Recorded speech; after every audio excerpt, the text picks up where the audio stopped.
We're talking about that Georgia football offense. What should you be excited about for the 2025 season? What should you be nervous about? And what are you not expecting that you should not sleep on next on the Locked On Bulldogs podcast?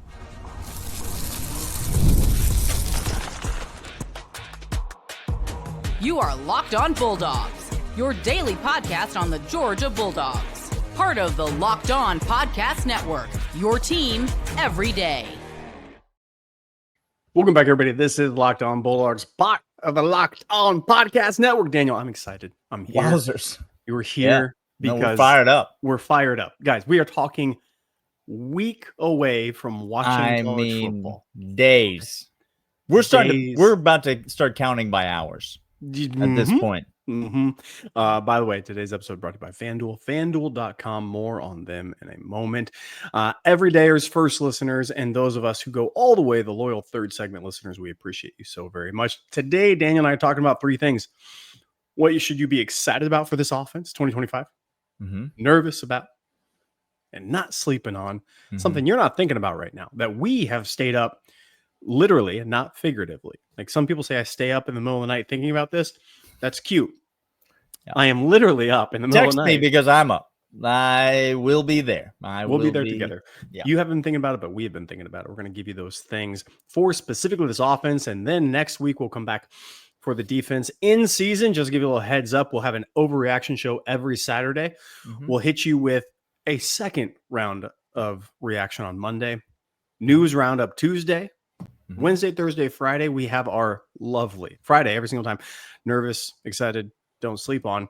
But also, we have locks coming your way on Thursday, which are it's a full gamut for the season, Clint. I mean, here's what he's trying to say is if you're not subscribed already, get there on the podcast listening app of your choice over on the YouTube channel, which a lot of you are, by the way. It's been a great off season over on YouTube on the audio side. But if you're just finding us because you're plugging back in, happy to have you. Go ahead and subscribe. We're going to have a great season together, Clint and I. Let's jump in. You want to go first, excited, or do you want me to go first here with the thing that we're excited about? Daniel, if I may, I'll take the floor first. Go ahead. Jump on out. Lead out with it. I am excited for our offensive identity to finally come back to what our bread is buttered with. Ladies and gentlemen, it's Nate Frazier, it's McCray, it's Cash Jones, it's Gunnar Stockton, and an imposing offensive line that at minimum, will be road grading their way to top 3 or 4 in the SEC in rushing. I'm excited to get back to this. I'm excited. We're going to have balance in there. The run is going to set the pass. The pass is going to set the run. But I'm sick and tired of getting away from our identity. Now, our identity is not 3 yards in a cloud of dust, as some foolish, uneducated people may say. Good Lord. Because I watch football. We are explosive. We are aerial. There is a lot of passing in this, which will remain there. However, to have an identity that says 3rd and 3, we need a first. Let's keep this going. And nothing, Daniel, nothing exemplifies this identity more than the thing I missed all last year. I didn't get one, and it pissed me off. No, and not a darn one. I didn't get a Kirby Death March anywhere where he just said, milk that clock. Hey, guys, go out and let's give a 15-play Dejon Edwards special, 8 minutes and 30 seconds off the clock. Go get it. Yeah, I want that. I need it. And I'm excited because Daniel, we're going to get him this year, and I'm excited for him. What are you excited about in this offense? Well, check back with me with the don't sleep on segment, and I'll get back to your point. So I'm not going to respond to what you said, but I'll tell you what I'm excited about. Clint. Okay, go ahead. I hate uncertainty. I hate when things are up in the air, when you're not really sure how it's going to go or how you should feel about a certain issue, when you feel like you don't have all the facts or you're not really sure where you come down on a certain. I'm excited. And this could go well. This could go poorly. Okay, but I'm here to tell you, after this season, and by we, I mean you and me, Clint, and I mean the whole of Bulldog Nation, we are going to know about Mike Bobo after this year. And that is a definitive statement. There's been a lot of people on a lot of different sides of the Mike Bobo issue. There's been people, even I've heard national media people say, Georgia will never win a national championship with Mike Bobo as its offensive play caller. Like, that's the extent to which it has gotten. I will tell you this right now. Clint and I have defended Mike Bobo in the past, and we have called out Mike Bobo for things in the past. There will be no excuses after this year. The quarterback is here. Yep. He's been in the system. He has supposedly been developed. The talent at the skill positions has never been better for Georgia, top to bottom. Now, there have been better wide receivers than our best wide receiver at Georgia. There's not this room. But a top to bottom room. Yeah. It's never been better. There will not be excuses for if this Georgia offense cannot get it done this year. A move will have to be made. We will need to move on from Mike Bobo. On the other hand, if this Georgia offense comes out and performs like I think you and I both think they will, definitely the way the Georgia fans hope that they will, I think we will see that there have been several things that were issues with the Georgia offense over the last couple of years, but maybe those things were not, in fact, the play caller or Mike Bobo. We have long since said we think Mike Bobo calls a tremendous game. Yeah. Long since said that we think Mike Bobo makes some questionable personnel decisions. Yes. This year is going to tell me everything that I need to know. I will be ready, and all of Georgia fans should be ready to definitively know whether or not it is time to move on from Mike Bobo, or whether or not it's time to go ahead and give him that contract extension and keep him in Athens as long as possible. It's a big year for the Georgia. Big one. And I'm excited just to know something, just to have the clarity and the data that's necessary to make an informed choice. That's exactly right. It could be worse, Daniel. Again, this is not defensive, Bobo, but this is to your point. Let's see. He's been good. Let's see if he could be great. I'll even go so far as that. I think he's played a very good game plan. Hesitate going great. You could be Auburn and you could have a first down play caller, a second down play caller, and a third down play caller in which I'm sorry, did I say Gus? I meant for you. They're the same person. Simply cannot. I mean, we're going to come back after. Could you? How could you? That's literally, they have a first down play caller, a second down player. Now it's just ridiculous. We're going to come back after this. We're going to tell you there's a lot of nerve-wracking things to be nervous about this offense. Plenty to choose from, but first, these. And these are, in fact, Wayfair. Summer's winding down. Something nice about getting back into a routine that you love, or everything is right in the world. Yes. Wayfair makes it easy for you to set up for the season ahead. Bedding, linen, storage solutions, every room. Wayfair is your one-stop shop. Refresh your home. Guess what? I love outdoor style, in which makes it comfortable but functional. And Wayfair has incredible outdoor gear that is not just built to last, but built to last comfortably. It's fantastic. Get over there. Get organized, refreshed, and back to routine for way less. Head to wayfair.com right now to shop all things home. That's wayfair.com. Wayfair. Every style, every home. I went first on excited. I gave you that I believe this identity of the Kirby Death March will be back. You are excited to know just definitively if Mike Bobo is there. But Daniel, it is not to say that we think There's nothing to look down on. There's no rock. Just leave that over there. There's nothing to hide in that closet in which we shoved all of our dirty clothes as mom and dad are running home. No. There's some laundry to air. What are you nervous about for this offense? Well, I'm nervous that the Georgia offense is going to continually and perhaps in perpetuity for the rest of our lives, Clint, struggle to create explosive plays. Like, this has been the Achilles heel of the Georgia offense for the last several years. And what happens when you struggle to create explosive plays is it just puts a tremendous amount of pressure on your team to stay ahead of the chains. Georgia's offensive success rate last year, Clint, was 42%, meaning on 42% of their offensive snaps, they had what was deemed to be a successful play. 3 yards on first down, converting a third down, into a first down, converting a fourth down into a first down. 42% of their snaps, a successful play. Now, you can get away with a success rate like that if some of your plays are wildly successful, because not all successful plays are built the same, Clint. Some successful plays go for 80 and 6. We don't have those plays at Georgia. We have not had explosive runs in the run game.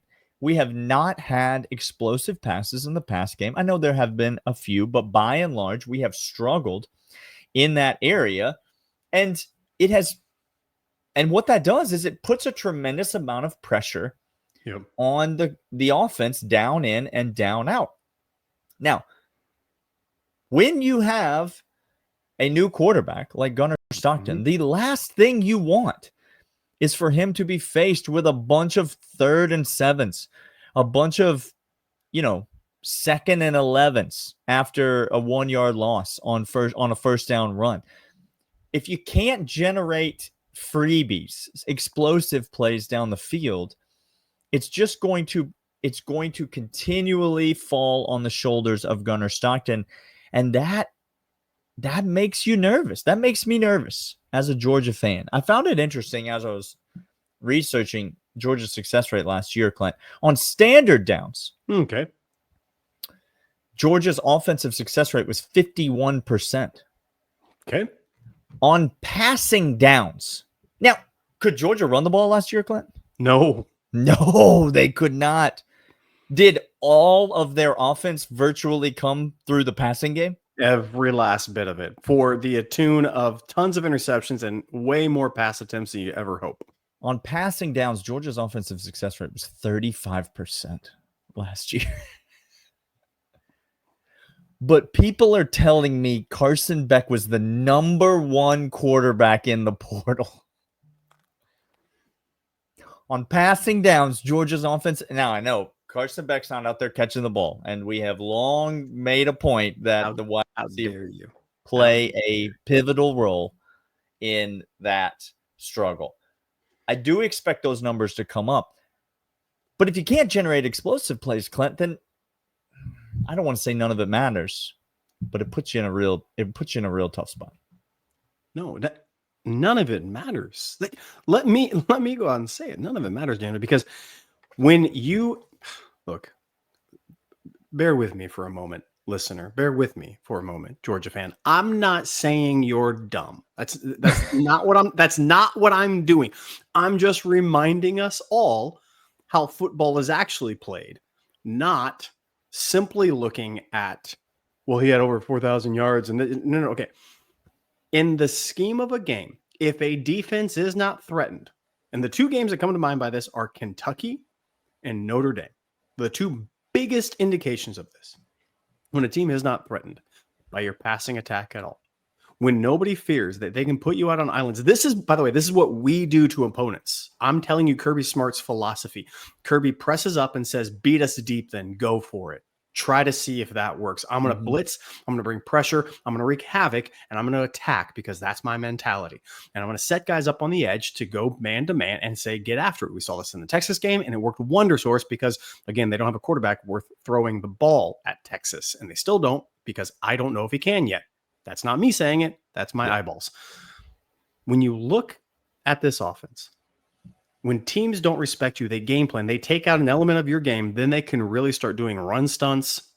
They can start doing run blitzes. They can start keying off everything else. Your play action is not play action at that point. Nobody believes you worth beans. No, why would they? Why would they? They are saying, please hand the ball off. Like, beg you to hand the ball off. Go ahead. Nothing is set up. Nothing works. You can't do anything. The quick hitters aren't there. Space is very, very tight. All of a sudden, when you get explosive plays, when you are in a cage match and somebody has a right hook haymaker that you always have to be on the lookout for, you are cautious. You aren't playing so aggressive. You're feeling, we need that howitzer. We need that haymaker on the offensive side. It does happen that I believe we have it, but here's my nervousness, Daniel. My nervousness is that it might be 4 weeks until I believe this identity is coming. I believe I'm excited for the Kirby Death March. It may be 4 weeks from the start of the season before we actually get it.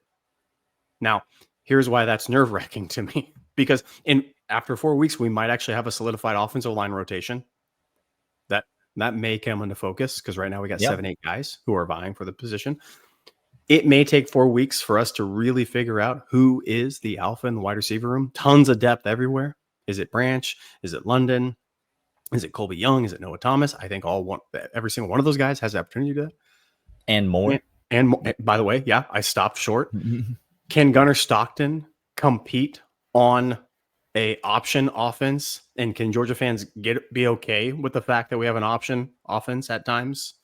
A little RPO is fine. By the way, fine by me. I'm here for it. Well, wouldn't you know better what kind of an offense we should run, Clint? All due respect to the coaching staff, but wouldn't you know better, Georgia fan? Yeah, we know best. I'm nervous that it's going to take 4 weeks for us to get that identity, Daniel. And the reason why is because 2 of those games, can we hold them to 6 or 9 points in those games as we figure out identity? Tennessee and Alabama. Yeah. Oh boy. No is the answer to both questions. And Tennessee's going to be bad this year. You're not holding either of those teams to 6 or 9 points. Okay. So then what you're telling me is our offense, as we're finding our identity and as we're breaking in a whole new wide receiver room, a whole new offensive line, and only a brand new quarterback has to figure out how to put 20 points up in Neyland and against Alabama with a stout defense. I'm nervous for 2 losses in 4 weeks. Here we go. Mid-season form already. Hey, that's not all we've got, though. That's what you should be excited about, what you should be nervous about, but what should you not be sleeping on? We'll get after that next, right after these. And these are, in fact, FanDuel. August 26th is officially FanDuel's Futures Day, a brand new holiday for football fans who live for bold predictions and preseason hunches. I think they are speaking to a captive audience right now, Daniel. I'm listening. Go on. For just 24 hours, FanDuel is giving you deals on NFL season predictions. So whether you're calling up MVPs, eyeing long shot division winners, or ready to crown your Super Bowl champion before week 1 even kicks off, this is your moment right now. Look, Daniel, Super Bowl, it has to be. It's going to be the Falcons, right, Daniel? That's who you would choose. Because I've been told by all Falcons fans it's a different feel. It's a different vibe. Kirk Cousins finally gone. Michael Penn, we got our guy. Come on now. Visit FanDuel app today and start planning your futures bet now because Futures Day is one day and one day only. FanDuel, play your game. Clint. Yes. Everyone's favorite segment, everyone's favorite topic. The old third segment, don't sleep on. Don't sleep on Georgia returning a punt for a touchdown this year. Zachariah Branch going to get one, but that's not where I'm going to go. I think I've got two for you. Okay. And I'm going to piggyback off what you said in the nervous segment. Kind of spurred this on, reminded me of this thought that I had. Don't sleep on at least one change in the offensive line starters between week 1 and week 4 against Alabama. There will be a new starter on the offensive line in week 4. So we'll have our 5 that will run out there week 1 versus Marshall. Sure. And by the time we get to week 4 against Alabama, there will be at least one new player on the field. I do not expect this offensive line rotation to be settled in any capacity by the time the season kicks off. Daniel, that is the least of I mean, one it's this, by week 4. It's a freezing cold take. It's not even spicy. It's not. There's no spice level to that. Don't sleep on one offensive name that you think you have nailed down. Mm-hmm. Don't sleep on a watch list guy losing his starting job by week 4. Could. All right, your offensive don't sleep on, Clint. Where are you going to go? I got another one for you. If Gunnar Stockton has the wide receivers that we anticipate, okay. If Gunnar Stockton is able to break off 80 yards a game rushing, it's a lot of ifs. I'm hearing ifs. Don't sleep on a New York invite for Gunnar Stockton. 14th best quarterback in the SEC. I'm here to tell you, in the system we want to run, with the explosive plays and the hype games we will be in. Y'all remember, he didn't fumble the ball when he got absolutely slobber knocked at Texas. That was an iconic moment that everybody said, this guy's for real. It's what we call a Heisman moment. I'm not saying he's winning the Heisman. What I'm saying is an invite to New York is outside the question.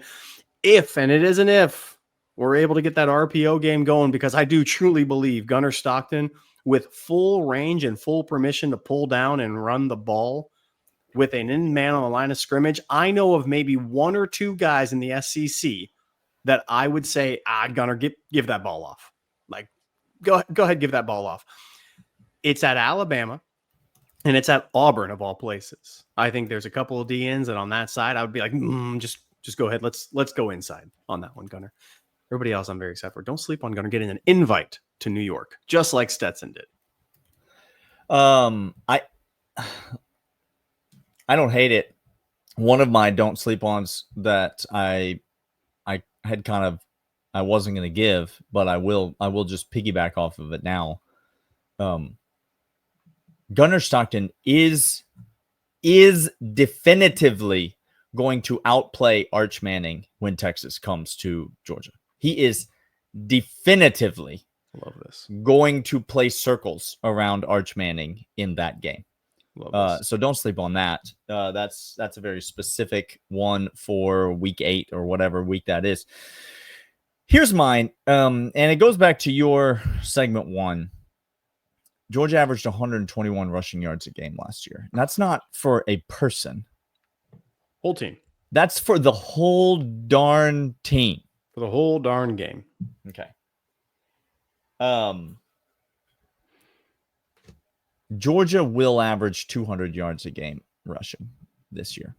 They will. We're not incrementally coming up on that. We are going to vault ourselves up towards the top of and just so that we are clear, 200 yards a game would put us roughly 20th. It would put us somewhere near 20th in the country in rushing yards a game. Last year, Marshall was 20th and they had a 197. All right. So that puts you in the top 20 in terms of rushing yards per game. Now, Georgia in 2023 finished 17th in rushing yards per game. Georgia in 2022 finished 14th in rushing yards a game with 211 per game. Georgia in 2021 finished. I had him and then I just lost him. Finished 39th at 188 yards per game. And so on this run of recent success, 211, 196, and 188. Those were the last 3 years before last year, averaging out to right around 192 yards per season. And then you had 2024, 121 yards on the ground per game. Georgia's going to get back up over 200 yards per game. As you said in segment 1, Clint, that is where we belong. Yep. That is the Georgia way. It does not mean that we're not going to be leading the country in rushing, but we are going to get rushing yards from our quarterback. Check back with me next week, by the way. I got kind of a weird feeling about the quarterback rushing situation at Georgia. So you can check back with me next week on that. Georgia's going to get rushing yards from its quarterback. Georgia's got two very talented backs. Georgia's going to have more emphasis in the run game. Georgia's going to be able to open it up downfield, which is going to clear out lanes for the run. And this is the key to these rushing yards. Like, Georgia's got to get in some freaking blowouts, Clint. And then they've got to death march their way up and down the field. Yes. Marshall, I need to see a 2-quarter death march. We got to have it early on. I need us to rush for 275 against Marshall and East Tennessee State. That's how I need the season to start. Yeah, pop some over the top, get your passing yards, get the wide receivers involved. I think we're going to see that. It's not like we're going to go to a complete vanilla run only attack. You got to get guys out there and get them, acclimated to playing. But I need us to just dominate on the ground. And Georgia last season could not dominate on the ground in these types of games. They couldn't dominate on the ground against the bad teams. Like, when we were in a blowout, we had to keep passing the ball unless we wanted to punt the ball. Georgia's got to be able to rack up the rushing yards against teams like that. Because, yes, against Texas, are you going to rush the ball for 200 yards? Probably not. Against Alabama, are you going to rush the ball for 200 yards? No. Probably not. But even against Tennessee on the road, you're probably not going to rush for 200 yards. That's still a pretty good defense. But you got to get some of these games where you've got 275, 300 against some of these lesser opponents, get the averages up just to show the country that this is who we are again. And I think they're going to do it. Don't sleep on this Georgia rushing attack. It's going to be a 3-headed monster, I believe. And they're all going to be very effective in their own right. And I expect big things out of them to the tune of 200 yards a game. And I mean, the extent to which that would be an improvement, like the 80-yard, near double is what I'm calling for. Correct. In rushing yards per game. And I don't feel bad about it because Georgia's rushing offense last year was so bad. How could it not double in its production? Hey, only speak well of people.